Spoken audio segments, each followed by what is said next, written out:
नमस्कार, आप सभी का बहुत बहुत स्वागत है। दोस्तों, आज की वीडियो बहुत ही इंपॉर्टेंट है और आज हम पढ़ेंगे सबसे पहले मैदान के बारे में, उसके बारे में पठार के बारे में पढ़ेंगे, फिर हम जानेंगे पर्वत किसे कहा जाता है।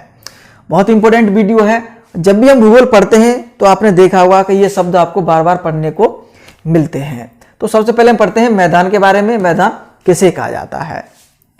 तो देखिए, मैदान उस भूमि क्षेत्र को कहते हैं जो समतल हो या जिसमें बहुत थोड़ा उतार चढ़ाव होता है और जिसकी समुद्र तल से समुद्र तल से ऊंचाई 200 मीटर से कम होती है। समुद्र तल से इसकी ऊंचाई मैदान की 200 मीटर से कम होती है।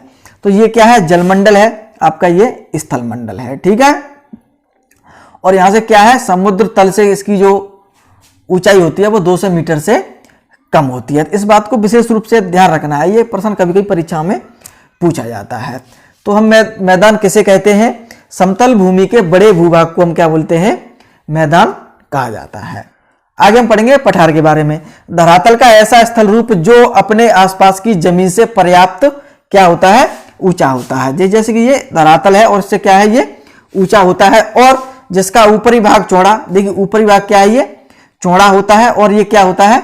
सपाट होता है। जैसे मेज की तरह, क्या मेज की तरह ये सपाट होता है। पृथ्वी सतह से इसकी ऊंचाई क्या है? 600 मीटर तक होती है। इसकी पठार की ऊंचाई कितनी होती है? पृथ्वी सतह से 600 मीटर तक होती है। पठार ऊंचाई में पर्वतों से कम और मैदानों से अधिक ऊंचे होते हैं। मैदानों से इनकी जो ऊंचाई है वो अधिक होती है और पर्वतों से कम होती है। ठीक है। तो ध्यान रखिएगा कि पर्वत क्या होते हैं? चौड़े होते हैं और ये सपाट होते हैं मेज की तरह। ठीक है। उनकी जो ऊंचाई है कितनी? 600 मीटर रहती है। आगे हम बात करेंगे पर्वत के बारे में।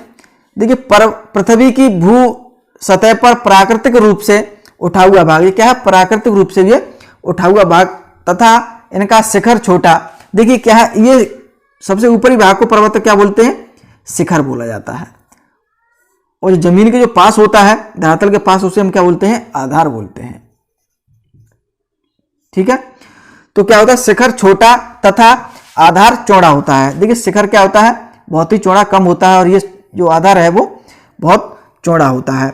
जब कई पर्वत एक रेखा के क्रम में व्यवस्थित होते हैं तब उसे हम पर्वत श्रृंखला कहते हैं। देखिए, जो कई पर्वत क्या है? एक ही रेखा में व्यवस्थित रहते हैं तो ये क्या पूरा पर्वत श्रृंखला जिसे हम कहते हैं।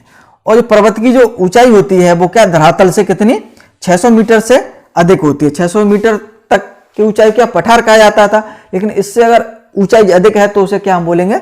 पर्वत कहते हैं। ठीक है। तो इस बात को विशेष रूप से ध्यान रखना है। पर्वत जो शिखर पर क्या है? कम चौड़े होते हैं। आधार में क्या है? इनकी जो जमीन के जो पास होते हैं वो इनकी जो आधार रहता है वो चौड़ा रहता है और इनकी ऊंचाई क्या है? 600 मीटर से अधिक होती है। और 600 मीटर तक की ऊंचाई क्या पठार कहा जाता है। और मैदानों की जो ऊंचाई रहती है वो समुद्र तल से 200 मीटर से कम रहती है। तो ठीक है। ये तो आज हमने क्या पढ़ा? मैदान, पठार और पर्वत के बारे में। और उम्मीद करता हूं ये वीडियो आपको पसंद आई होगी और वीडियो देखने के लिए आप सभी का बहुत बहुत धन्यवाद।